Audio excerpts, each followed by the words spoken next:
Total किती प्रकारचे शंख आहेत? माझ्या अभ्यासातनं आणि मला जे काही थोडंफार त्यातनं मिळालेलं आहे तर त्याच्यामध्ये 60 प्रकारचे त्यांनी शंख सांगितलेले आहेत. कॉन्चोलॉजी नावाचं एक शास्त्रच आहे की ज्याच्यामध्ये शंखांचा अभ्यास केला जातो. रणांगणात वाजवला जाणारा शंख आणि घरात वाजवला जाणारा शंख, डिफरन्स आम्हाला काय सांगणार? शंख तोच आहे, फक्त तो कशा पद्धतीने वाजवला जाणार आहे त्याच्यानुसार आजूबाजूच्या वातावरणात काय बदल होतील हे घडतं. जेवढा शंखाचा आकार मोठा तेवढा त्याचा नाद गंभीर. ADHD मुलं किंवा हायपर ऍक्टिव्ह मुलांसाठी आपण सप्तशंखनाद करतो. सगळ्यात महत्त्वाचं, ज्यावेळेस आपण सप्तशंखनाद करत असतो त्यावेळेस आपल्या मेंदूंच्या तरंगांमध्ये, ज्याला आपण अल्फा, बीटा, थीटा आणि गॅमा म्हणतो, तर त्याच्यातलं ज्या बीटा वेव्हज असतात त्या कमी होऊन अल्फा वेव्हज वाढवलेल्या आढळून आलेला आहे.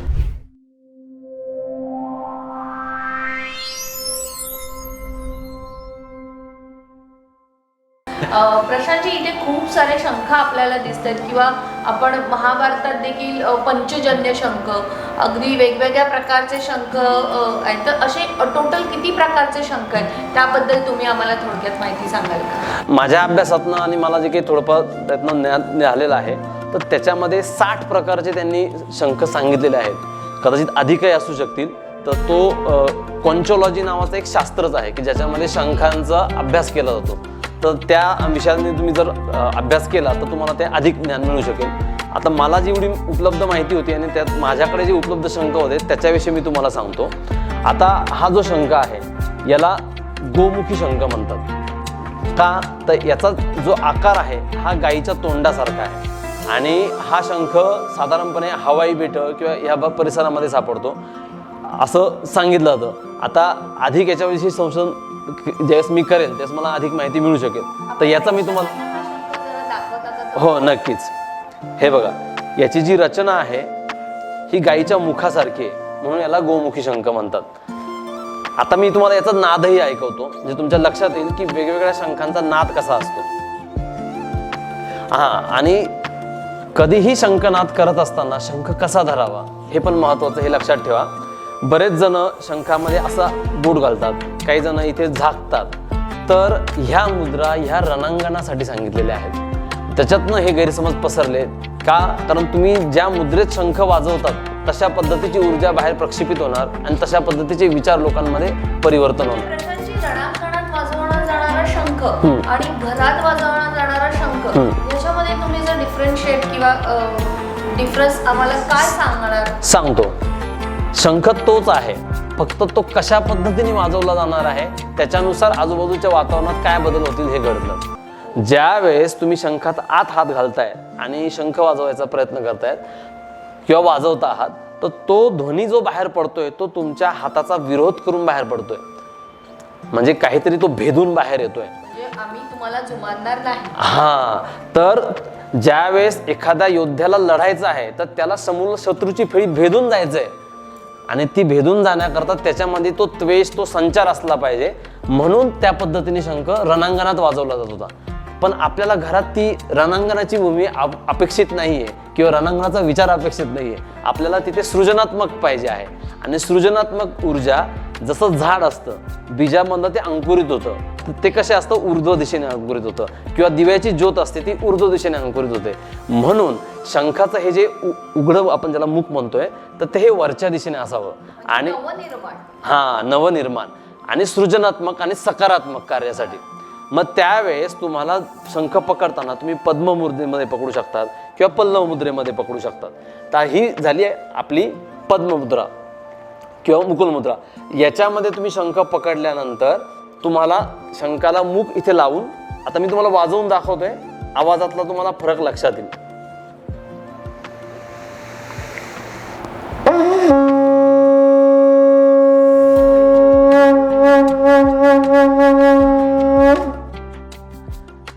जेवढा शंखाचा आकार मोठा तेवढा त्याचा नाद गंभीर. आता मी तुम्हाला क्रमशः एक एक शंख वाजवून दाखवतो आणि त्याचं हेही सांगतो. आता हा झाला होता गोमुखी शंख. हा सर्वत्र उपलब्ध असणारा याला पद्मशंख किंवा तुम्ही सामान्य स्थितीमध्ये जो नेहमीचा आपला वामावर्ती शंख, हाही वामावर्ती शंख आहे. परंतु याचं जे मुख आहे हे पूर्ण विस्तृत असल्यामुळे याला काही जण मध्यवर्ती शंख पण म्हणतात. आणि हाही वामावर्ती शंख आहे. वामावर्ती म्हणजे काय, ज्यावेळेस जे शंखाचं टोक आपण कापलेलं असतं ते टोक आपल्याकडे केल्यानंतर ही जी उघडी बाजू आहे ही डाव्या बाजूला उघडते. म्हणजे जर आपण याचं जे वलय बघतोय, हे वलय तुम्ही बघाल तर हे अशा पद्धतीने हे जे सर्पिल आकार आहे. शंख हा एक प्राणी, त्याच्या आतमध्ये एक प्राणी असतो, म्हणजे धड शेपूट असं काही डिफरन्शिएट आहे का? बर सांगतो. आता शंख म्हणजे काय आहे, तर हे शंख जसा आपण आपल्या छातीच्या आतमध्ये बरगड्या आहेत, तर तशा ह्या त्या प्राण्याच्या बरगड्या आहेत असं आपण म्हणतो जातं. का म्हटलं जातं, कारण तुम्ही इथे बघू शकता हे जे आहे हे त्या प्राण्याच्या शरीराला जोडलेलं असतं आणि तो प्राणी याच्या आत राहत असतो आणि त्याच्या शरीरातल्या स्रावापासूनच हा शंख तयार झालेला असतो. तर याचं कार्य काय आहे, तर त्याचं रक्षण करणे. बरोबर, तरी घर आहे मुळात. घरही म्हणू शकतो आपण आणि त्याच्यावरचं आवरणही म्हणू शकतो. का, कारण ते त्याच्या शरीरापासूनच तयार होतंय. जसं कासवाच्या शरीराला कासवाचं कवर असतं, तशाच कवच असतं, तशाच पद्धतीने हे शंखाचं आतमध्ये त्या प्राण्याचं कवच आहे. आणि ज्यावेळेस त्याला धोका उत्पन्न होतो तो याच्या आतमध्ये निघून जातो. आणि काही काही शंखांना इथे झाकण पण असतं, म्हणजे तुम्ही ज्या समुद्रावरती जाल तर तुम्हाला ते पाहायला मिळू शकतं. तर मग तो ते प्राणी शंखाचं झाकण लावून घेतो आणि तो आतमध्ये स्वतःला सुरक्षित करून घेत असतो. मग ही प्रत्येक वस्तूच्या अस्तित्वामध्ये काहीतरी हेतू असतो, तसा याचा हेतू काय आहे, रक्षण करणे. बरोबर. आणि मग ज्या वेळेस त्या प्राण्याचा मृत्यू होतो त्याच्यातलं शरीर विघटित होऊन जातं आणि हे आवरण तसंच तसं पडलेलं असतं. आता तुम्ही इथे हा शंख बघताय आणि हा शंख बघताय, ह्याच्यात तुम्हाला काय फरक जाणवतोय? अगदी समुद्रात असा वाळूने असा आच्छादलेला किंवा लाटांच्या असं कुठेतरी दडलेला असा शंख वाटतोय. तर मूळ समुद्रामध्ये हा शंखही असाच होता, परंतु आपल्याला ज्यावेळेस आपण बाजारात त्या वस्तू देतात तर त्याच्यामध्ये याच्यावरचं हे जे काळपट आवरण आहे, जे क्षार जमा झालेले असतात ते घासून स्वच्छ केले जातात आणि त्यानंतर आपल्याला असा हा शुभ्र शंख पाहायला मिळतो. तर आता हा जो पद्मशंख आहे याचाही नाद एकदा तुम्ही ऐका. मगाशी तुम्ही गोमुखी शंखाचा ऐकला.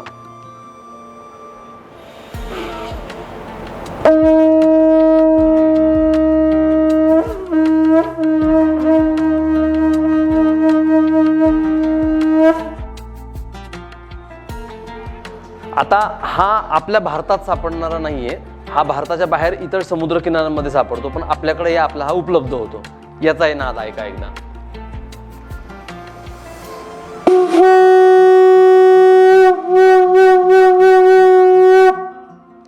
आता हवाई बेट किंवा मॉरिशस ह्या ठिकाणी शंख वापरले जात होते आणि आता नुकतंच 21,000 वर्षांपूर्वीचा शंख स्पेन अथवा कुठल्या तरी एका परिसरात सापडलाय आणि 21,000 वर्षांपूर्वीचा तो शंख त्याचं संगीताच्या वाद्याच्या रूपात रूपांतरण केलेलं होतं त्या काळातल्या लोकांनी आणि त्यांनी अशाच स्वरूपाचा तो शंख आहे, त्याला इथे छिद्र केलेली होती आणि आजही तो शंख वाजवल्यानंतर तुम्हाला सुंदर ध्वनी ऐकायला मिळतोय. आता त्या काळात हा शंख का वापरला जात होता, तर समुद्र किनाऱ्यावरती राहणारी ही जी बांधव होते हे एकमेकांना संकेत करण्यासाठी किंवा मनोरंजनासाठी त्याचा वापर करत होते असं म्हटलं जातंय. तर मग ही एवढी जुनी संस्कृती आपल्याकडे आहे, तर ही संस्कृती आपण जी काही विस्मरणात घालवली होती तिला आपण पुन्हा जागृत करतो आहोत. तर आता जसं तुम्ही बघता आकारमानानुसार आकार छोटा छोटा होत जातोय. तर मग प्रत्येक शंख वाजतो का, तर ज्या शंखाला तुम्हाला मुख लावून तिथे तुमच्या ओठांची कंपनं तयार करता येतील तो प्रत्येक शंख वाजू शकतो. म्हणजे आता तुम्ही आकारमानातला हा फरक बघाल, हा शंख आणि हा शंख जवळपास एकमेकाच्या दृष्टीने हा 10 पट मोठा आहे. याचा नाद तुम्ही ऐकला. आता हा सगळ्यात छोटा शंख आहे, याचा नाद तुम्ही ऐका.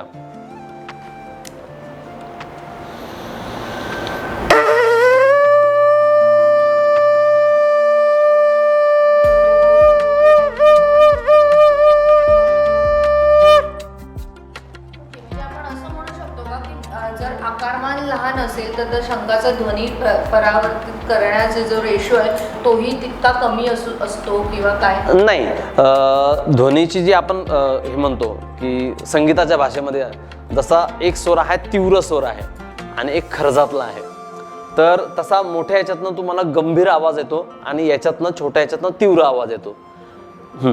तर मग कसं आहे की तुम्हाला तुमचा शंख तुमच्या ओठांच्या आकारानुसार निवडावा लागतो आणि तुम्हाला त्याच्यातली जसं आपण म्हणतो ना की एखाद्या गोष्टीची आपली सायुज्यता असते, सिंक्रोनायझेशन असतं, तर तसा तुमचा शंख तुम्हाला तुमच्या गुरूंकडनं किंवा तुमच्या स्वतःच्या शोधातनं शोधावा लागतो. तर आता मी तुम्हाला दाखवलेल्या शंखांपैकी हे आपल्या गुजरातच्या भागात सापडणारे शंख आहेत. आता बरेचदा लोकांना असं म्हटलं जातं की काही शंख हे नैसर्गिक आहे, काही अनैसर्गिक आहेत.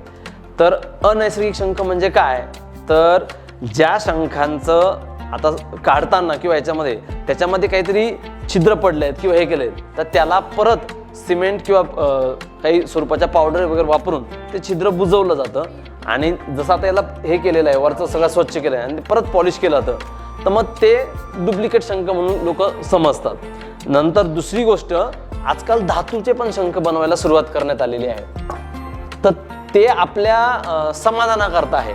परंतु तुम्हाला जर शंखनादाचे परिणाम अनुभवायचे असतील तर तुम्हाला नैसर्गिक शंखच घेतलेला जास्त योग्य आहे. प्रशांतजी, आम्हाला एक समजून घ्यायचं होतं की जेव्हा आपण हा सप्त शंखनाद करतो तर हा ठेवायचा कसा, की आपण शंखनाद केल्यानंतर शंख कसा ठेवावा घरात, किंवा तुम्ही म्हणालात की देवाऱ्यात ठेवू नये, तर हा नक्की पूर्व, पश्चिम, उत्तर, दक्षिण हे कसं ठेवावं? जर देवघरात जो शंख ठेवायचा असतो तो शंख ठेवताना तुम्हाला सामान्यतः हे जे टोक असतं हे उत्तरेकडे करावं लागतं आणि आपल्याला जो वाजवण्याचा शंख आहे तो तुम्ही पिवळ्या किंवा भगव्या रंगाच्या कपड्यामध्ये गुंडाळून देवखोलीत ठेवू शकतात, पण देवाऱ्यात नाही ठेवू शकत. का तसं म्हटलेलं आहे, कारण आपण जो शंख वाजवतोय त्याला आपण मुख लावतोय आणि आपण देवाला कुठलीही गोष्ट ही म्हणजे मुख न लावता किंवा असं न करता देत असतो. म्हणजे तुम्हाला आठवत असेल की आपण ज्यावेळेस माळ सुद्धा करतो, ती माळ करत असताना तो जो धागा असतो त्याला आपण तोंड लावत नाही किंवा सुईला पण तोंड लावत नाही फुलं होताना, किंवा जे नैवेद्य दाखवला तो आपण उष्टावण करत नाही, तर आपण याला मुख लावत असतो. म्हणून हे देवघरामध्ये ठेवायचं नाही तशा पद्धतीने. आणि गुंडाळून तुम्ही तो तुमच्या कपाटात किंवा इतर कुठेही ठेवू शकतात, काही अडचण नाही. तुम्हाला एक निसर्गाची अद्भुत रचना दाखवतो. मोती शंख म्हणतात याला. म्हणजे निसर्ग किती अद्भुतरित्या कार्य करू शकतो याचा तुम्हाला हा अनुभव येईल. आपण लहानपणी नदीकाठी शिंपल्याच्या आतमध्ये हा रंग बघितलेला आठवत असेल आपल्याला. हाच रंग मोत्यांना असतो आणि हा शंखच त्या पूर्ण रंगाचा आहे. हा शंख आहे, हा ब्लो करता येतो, वाजवता येतो का? हाही वाजवता येऊ शकतो, पण त्यासाठी इथलं टोक कापावं लागतं.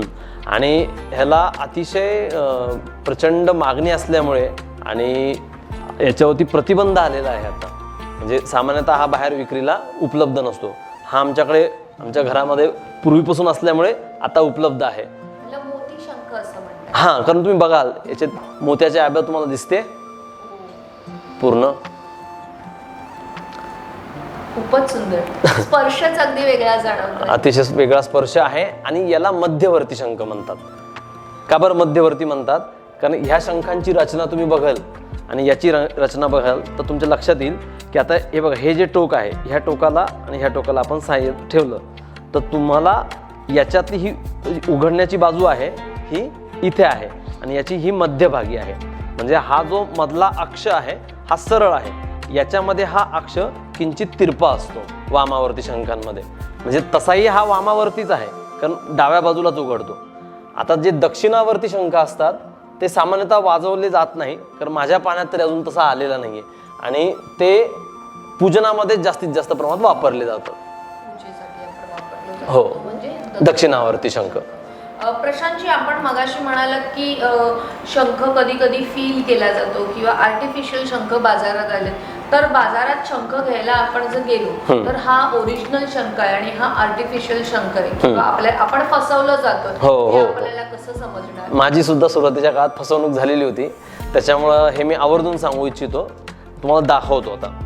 हे बघा, आता हा गोमुखी शंख आहे. ह्या गोमुखी शंखामध्ये सुद्धा तुम्हाला हा जो याला भाग म्हणतात बरगड्या त्या प्राण्याच्या, ह्या तुम्हाला दिसून येतात. ह्याही शंखामध्ये त्या दिसत आहेत.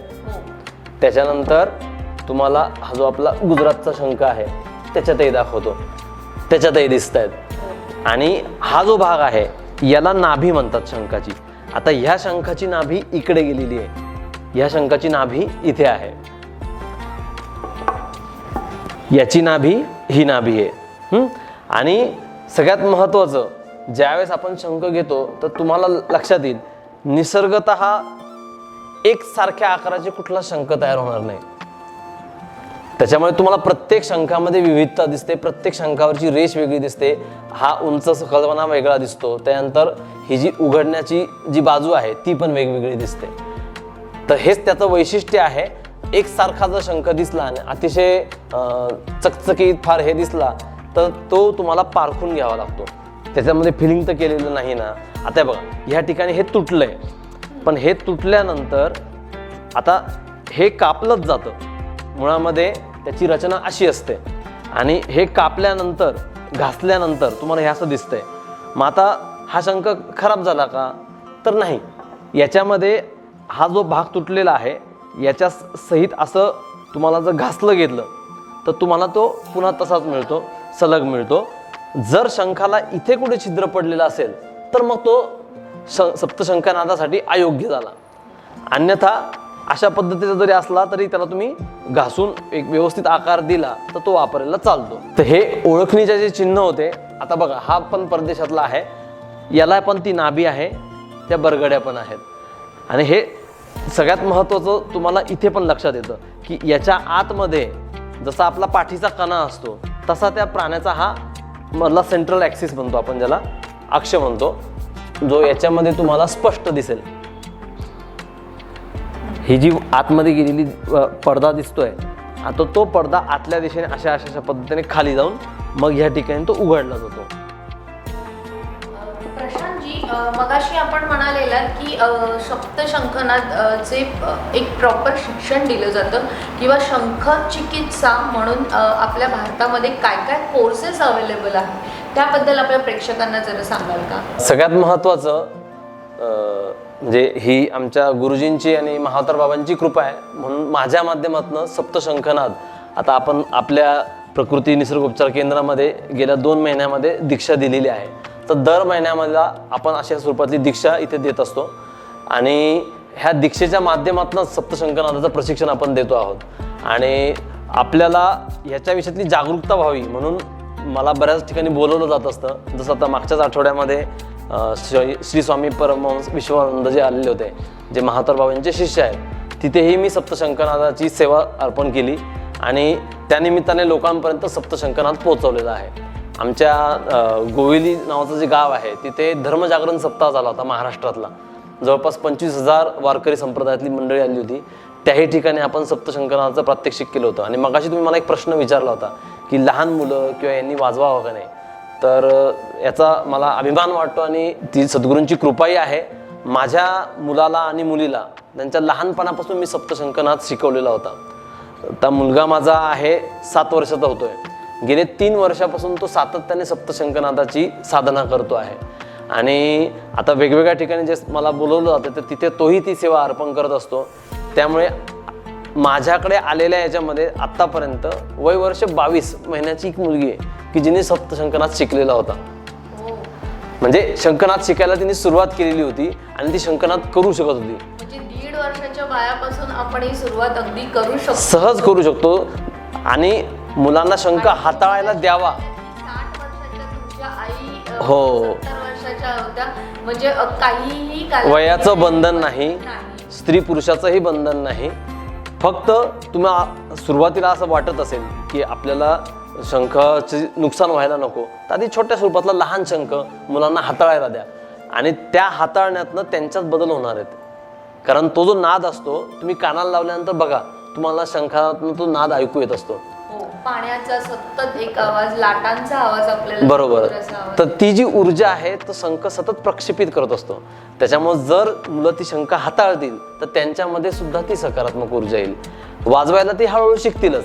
आपल्याकडे गुरुकुल शिक्षण पद्धतीमध्ये आपण असं म्हणत असतो की सहवासाने शिक्षण, व्यक्तीच्या सहवासाने, वस्तूच्या सहवासाने किंवा एखाद्या विषयाच्या सहवासाने तुमचं शिक्षण होत असतं.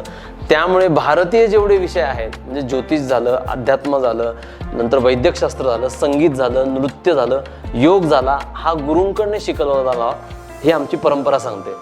आणि म्हणून आपण सोहम गुरुकुलच्या माध्यमातून वेगवेगळ्या ठिकाणी अशा स्वरूपातनं दीक्षा देण्यासाठी उत्सुक आहोत. जे इच्छुक लोक असतील त्यांनी पूनमताईंची निश्चितपणे संपर्क साधावा आणि ठाण्यामध्ये प्रकृती निसर्गोपचार केंद्रामध्ये अवश्य यावं अशी आमची तुम्हाला प्रार्थना आहे. प्रशांतजी वेगवेगळ्या ठिकाणी जाऊन त्यांचं सप्तशंखनादाची सेवा अर्पण करत असतात, पण ज्यांना कोणालाही हा सप्तशंखनाद शास्त्रीय दृष्टिकोनातून शिकायचा आहे, तुम्हाला काही डिझीज आहे, अस्थमा आहे, थायरॉइड आहे, BP आहे, त्यांना कंट्रोल करायसाठी मेडिसिन्स म्हणून किंवा लहान मुलांना देखील हा सप्तशंखनाद तुम्हाला शिकवण्याची इच्छा असेल तर प्रकृती निसर्गोपचार केंद्र खाली दिलेल्या नंबरवरती नक्कीच संपर्क साधा, आम्ही आपल्याला नक्कीच हेल्प करू. प्रशांतजी, आपण सोहम गुरुकुलबद्दल आम्हाला थोडक्यात माहिती द्याल का? नक्कीच. की तुम्ही संस्कृत प्रभाषक देखील आहात, त्याचबरोबर आपण नाडी परीक्षण करता, गव्य चिकित्सक आहात, तर धनुर्विद्याही आपण शिकवता, लाठी विद्याही आपण शिकवताय, तर ह्याबद्दल आम्हाला माहिती द्याल का? गुरुकुल शिक्षण पद्धतीमध्ये शस्त्र आणि शास्त्र या दोघांचंही शिक्षण दिलं जात होतं आणि जेणेकरून प्रत्येक व्यक्तीला सक्षमपणे उभं करावं, जीवनाच्या कुठल्याही प्रसंगाला तो तोंड देऊ शकला पाहिजे असा आत्मविश्वास त्यात निर्माण व्हावा म्हणून गुरुकुल शिक्षण पद्धतीमध्ये सप्त सांवत्सरिक सूर्यनमस्कार याच्याने शिक्षणाचा आरंभ होत होता आणि त्याचा संबंध तुमच्या संस्कृत वाङ्मयाशी आहे, त्याचा संबंध तुमच्या आरोग्याशी पण आहे. तर मग सप्त सांवत्सरिक सूर्यनमस्कार, सप्तशंखनाद साधना, त्यानंतर सनातन शस्त्र विद्या ह्या भारतीय संस्कृतीशी संबंधित असलेल्या सर्व विषयांमधून मी लोकांपर्यंत हे पोहोचवण्याचा प्रयत्न करतो आहे. आणि आपल्याला एक लक्षात आलं असेल की ज्या काळामध्ये आपल्याकडची ही शिक्षण पद्धती दाबली गेली किंवा त्याच्यावरती आपल्याला प्रतिबंध आलेत आणि त्या काळानंतर आपण जो काही परतंत्रतेचा काळ अनुभवला आणि त्या पारतंत्र्यातनं 1947 साली आपण पुन्हा स्वातंत्र्य अनुभवलं असं म्हणतोय, परंतु ज्या मूलभूत याच्याने समाजाची रचना होते, ज्याच्यातनं समाजाची विचारधारणा बनते, त्या शिक्षण पद्धतीत आपण बदल नव्हते केले आणि ते आपलं दुर्दैव आज आपण समाजातल्या विविध समस्यांच्या रूपाने अनुभवत आहोत. आणि ते जर दूर करायचं असेल तर आपल्याला शिक्षण पद्धती बदलावी लागणार आहे. पण तुमच्या माझ्यासारख्या व्यक्तीच्या क्षमतेच्या बाहेरच्या गोष्टी आहेत, तर आपण काय करू शकतो? तर मला एक जाणवलं की मला माझ्या गुरूंकडनं जे ज्ञान आलेलं आहे ते देण्याचा प्रयत्न मी ह्या पद्धतीने जर केला, म्हणून मी सोहम गुरुकुलच्या माध्यमातून ह्या विषयांच्या अनुषंगाने गुरुकुल शिक्षण पद्धतीतला एक एक विषय समाजापर्यंत पुढे घेऊन जातोय. जसं तुम्ही मला मगाशी म्हणालात की धनुर्विद्या, लाठीकाठी, आपले सनातन शस्त्र जे आहेत, ही शस्त्र देखील तुमच्या स्वास्थ्यासाठी उपयुक्त आहेत. आता ते कसं आहे त्याच्याकरता आपण एक स्वतंत्र प्रकाश नंतर करूया. प्रशांतजी, आपण आता गुरुकुल बद्दल बोलात, पण ही गुरुकुल पद्धती म्हणजे नक्की काय असतं हे जरा आपल्या प्रेक्षकांना सांगाल का? नक्कीच. गुरुकुल शिक्षण पद्धती म्हणजे काय, तर सगळ्यात महत्त्वाचं तुमच्या गुरूंच्या जवळ बसून शिकणे, गुरूंच्या सोबतच राहणे. म्हणजे आज आपण जसं आपल्या शालेय शिक्षणात किंवा महाविद्यालयीन शिक्षणामध्ये 48 मिनिटाचा एक तास त्याची तासिका असते एखाद्या विषयाची आणि अशा अनेक तासिकांमधून आपण शिकत असतो. आपण काही कालावधीत त्या महाविद्यालयात किंवा शाळेत जातो आणि नंतर घरी येतो. पण गुरुकुल शिक्षण पद्धतीमध्ये तुम्ही वयाच्या 7व्या वर्षी तुमचं उपनयन संस्कार झाल्यानंतर तुमच्या गुरुच्या घरी जात होतात. तर गुरूंचं घर किंवा गुरुकुल तिथे गेल्यानंतर तुमचा शिक्षणाचा आरंभ व्हायचा आणि तुम्ही गुरूंच्या सोबत असायचे. तर तिथे 24 तास तुम्ही गुरूंच्या सान्निध्यात असल्यानंतर तिथे 48 मिनिटाची तासिका नव्हती. तर का, तर तिथे तुमचं दैनंदिन जीवनातली सगळी कामं पण तुम्हाला करायची होती. म्हणजे तुम्ही स्वयंपूर्ण व्हावं, म्हणजे तुमचं नित्यकर्म, तुमचं प्रातःविधी, त्याच्यानंतर तुमचं स्वतःचं स्वयंपाक करणे, नंतर कपडे धुणे, भांडे धुणे, हे सगळी जी कार्य असतात ज्याला आजकाल आपण घरामध्ये हे आईने करावं, हे बाबांनी करावं, की हे घरात कामं करणाऱ्या मावशी करतात, हे मी करणार नाही, हे आपल्याकडे भारतात जे रुजतंय त्याच्यामुळे मुलं परावलंबी होत आहेत. त्याच्यातनं त्यांचा आत्मविश्वास कमी होतोय हे आपल्या लक्षात येत नाही. ज्यावेळेस माझ्या संपर्कातले काही व्यक्ती आहेत जे जपानमध्ये कार्य करतात, त्यांनी सांगितलं की त्या देशामध्ये वयाच्या 7व्या वर्षापासून मुलं स्वतःची कामं स्वतः करायला लागलेली असतात. त्यानंतर त्यांना वेगवेगळ्या याच्यामध्ये त्यांची ती कामं करताना शाळांमध्ये तिथल्या कुठलाही स्वच्छता कर्मचारी नसतो, मुलं स्वतः तिथल्या वर्गांमध्ये स्वच्छता करतात.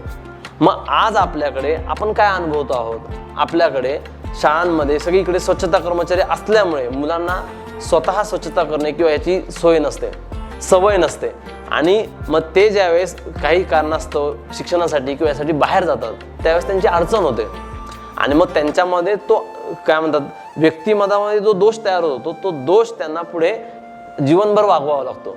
आणि गुरुकुलांमध्ये असं नव्हतं. गुरुकुलांमध्ये तुम्ही गुरूंच्या घरी गेल्यानंतर प्रत्येक काम तुम्हाला स्वतः करायचंच आहे, त्याबद्दल सोबत तुम्हाला अभ्यासही करायचा आहे आणि ते करत असताना गुरूंच्या सान्निध्यात तुम्ही ज्या त्यांचं बोलणं ऐकता आहात तर त्याच्यातूनच तुम्ही शिकत जातात. म्हणजे असं म्हटलं जातं गुरुकुल शिक्षण पद्धतीमध्ये 25% शिक्षण तुम्हाला गुरूंकडनं मिळतं, 25% शिक्षण तुम्हाला तुमच्या सहअध्यायांकडनं मिळतं, 25% शिक्षण हे तुम्ही तुमच्या स्वतःच्या अभ्यासातून मिळवतात आणि 25% शिक्षण हे तुम्हाला कालांतराने अनुभवाने मिळतं. प्रशांतजी, आपण गव्य चिकित्सक आहात, भारत सेवक समाजमधून आपण ती पदवी घेतलेली आहे. तर आता आपण जे काही मोबाईल्स किंवा कॉम्प्युटरचा जो काही उपयोग सध्या आहे त्याच्यामधून जे रेडिएशन्स होत आहेत आणि त्याच्यामधून आपल्याला विविध रोगांना आपण सामोरं जातो, तर पंचगव्य किंवा गव्य चिकित्साबद्दल आपण त्याच्या उपयोगाबद्दल आम्हाला थोडक्यात कसं सांगाल? नक्कीच. जसं आपण मगाशी शंखाबाबतीत बघितलं तर भारतीय संस्कृतीमध्ये भारतीय देशी गाय, तर भारतीय देशी गाय आपण हा शब्द का वापरतोय कारण आपल्या भारतामध्ये जर्सी नावाचा एक प्राणी पण वावरतोय आणि ज्याला लोक दुर्दैवाने गाय समजतात. तर तो प्राणी आणि आपली गाय याच्यामध्ये अतिशय तफावत आहे.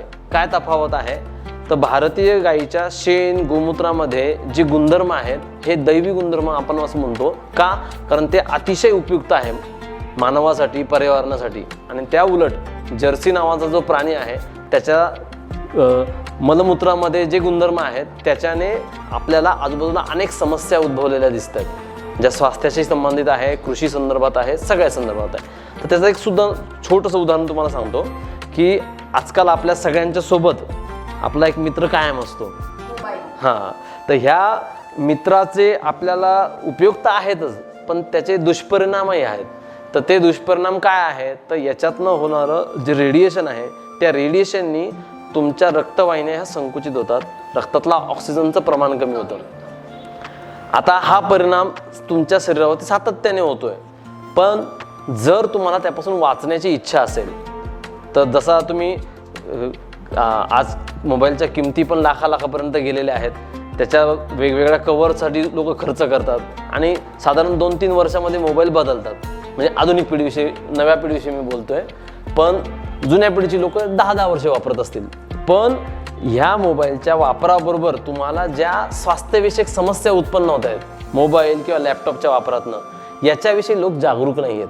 तर ती जागृती आणण्याचं काम आपण प्रकृतीच्या माध्यमातून करतात. मला फार आनंद झाला आणि ह्याविषयी मला बोलायला तुम्ही भाग पाडलं, ह्याविषयी पण मला अतिशय आनंद आहे. तर भारतीय देशी गाईचं जे शेण आहे ना ते अतिशय महत्त्वाचं कार्य करतं. याच्यातलं जे रेडिएशन आहे ते रेडिएशन शोषून घेण्याचं काम ते करतं. आता याचा प्रत्यक्ष परिणाम म्हणजे बघा, मीही माझ्या मोबाईलच्या पाठीमागे हेच चिप लावलेली आहे, गाईच्या शेणापासून हे निर्माण केलेली आहे. आणि प्रकृतीमध्ये पण तुम्ही जर आलात तर तुम्हाला अशा स्वरूपामध्ये ही चिप इथे उपलब्ध आहे. ही चिप तुम्ही मोबाईलच्या मागे लावल्यानंतर किंवा तुमच्या खिशात ठेवल्यानंतर तुमचं स्वतःचं शरीराचं ह्या रेडिएशनपासून रक्षण व्हायला मदत होते. आता याच्या संदर्भात अनेक व्हिडिओज तुम्हाला उपलब्ध आहे. पण माझं एक तुम्हाला सांगणं आहे, आपल्याला ह्या आधुनिक शिक्षण पद्धतीमध्ये आपण म्हणतो की आम्ही विज्ञानवादी आहोत, आम्ही आधुनिक आहोत, पण आपण एक सगळ्यात महत्त्वाचं अतिशय सुलभ उपलब्ध असलेलं साधन गमावलंय. काय गमावलंय माहिती का? की आपण कोट्यावधी रुपयाच्या लॅब उभं करून प्रत्येक गोष्टीचे गुणधर्म तपासू शकतो का? तपासू शकतो? तुमचं काय मत आहे? सामान्य माणसाला हे शक्य आहे का? मी म्हणेन की आपली जी पुरातन संस्कृती आहे ती कधी विज्ञानाला सोडून नव्हती. जसं तुम्ही म्हणालात की आपल्या पूर्ण संस्कृती ही निसर्गाशी रिलेटेड आहे किंवा ती निसर्गाला धरून होती. त्याच्यामुळे मला तरी असं वाटत नाही की आपल्याला जे परंपरागत मिळाले त्याला काही टेस्टिंग करावं, कारण ते खूप सढळ आहे आणि ते खूप पवित्र आहे आणि ते वैज्ञानिकदृष्ट्या खूप वैज्ञानिकच आहे किंवा शारीरिकदृष्ट्या आपल्याला हेल्पफुल आहे. गरज वाटत नाही सर. नाही, आता त्यातली गंमत सांगतो की आपल्या प्रत्येक सामान्य माणसाला कोट्यावधीची लॅब उभारून एखाद्या गोष्टीचं तपासणी करणं हे शक्य नाही. पण एक प्रयोगशाळा तुम्हाला प्रत्येकाला उपलब्ध असते. माहिती का तुम्हाला? आपलं घर, आपलं घर, आपलं किचन ते तर झालंच, पण त्याही व्यतिरिक्त तुमचं स्वतःचं शरीर ही प्रयोगशाळा तुम्हाला जन्मतः उपलब्ध झालेली आहे की ज्याच्यामध्ये तुमची संवेदनशीलता जर तुम्ही वाढवत गेलात तर तुम्हाला ते बदल अनुभवता येतात. आता मी स्वतः ज्या वेळेस इतकी वर्ष मोबाईल वापरत होतो आणि त्या मोबाईलमुळे माझ्या शरीरात झालेले बदल आणि ज्यानंतर मी गाईच्या शेणाची चीप वापरायला सुरुवात केली त्यानंतर झालेले बदल हे मला आमूलाग्र दिसून आलेले आहेत. आता हा बदल ज्याचा त्याने अनुभवावा असंच माझं सांगणं असेल. का? कारण इतरांच्या अनुभवाने आपल्या शरीरात काही बदल होत नसतात, म्हणून स्वतः आपण प्रयोग करावा आणि अनुभव घ्यावा. मीही सगळ्यांना आव्हान करेन की ज्यांच्याकडे अगदी 24 तास लॅपटॉप ऑन असतो किंवा वापरला जातो, वर्क फ्रॉम होम आहे किंवा लहान मुलांच्या हातात मोबाईल असतील तर त्यांनी या प्रकारची ही छोटीशी अगदी 3x3 किंवा अगदी छोटीशी अशी चिप आहे ती जरूर आपल्या लॅपटॉपच्या आजूबाजूला लावावी किंवा जसं प्रशांतजींनी दाखवलं तसं ह्याच्या मागे तुम्ही मोबाईलच्या कवरमध्येही खूप थीन आहे, याला जास्त काही करायचं नाही आहे. आम्हीही तुम्हाला अशीच्या अशी थोडंसं आकार फक्त त्याचा आम्ही व्यवस्थित तुम्हाला करूनपणे रॉ देतो कारण त्याचा जास्तीत जास्त तुम्हाला उपयोग व्हावा. हेही आपल्याकडे उपलब्ध आहे प्रकृती निसर्गोपचार केंद्रात, सगळ्यांनी ही जरूर घ्यावी. आणि येणाऱ्या नवीन वर्षामध्ये आपल्या प्रत्येक घरांमध्ये अशा स्वरूपाचं गोमातेचं काहीतरी एक उत्पादन असावं अशी मी सगळ्यांना विनंती करेल.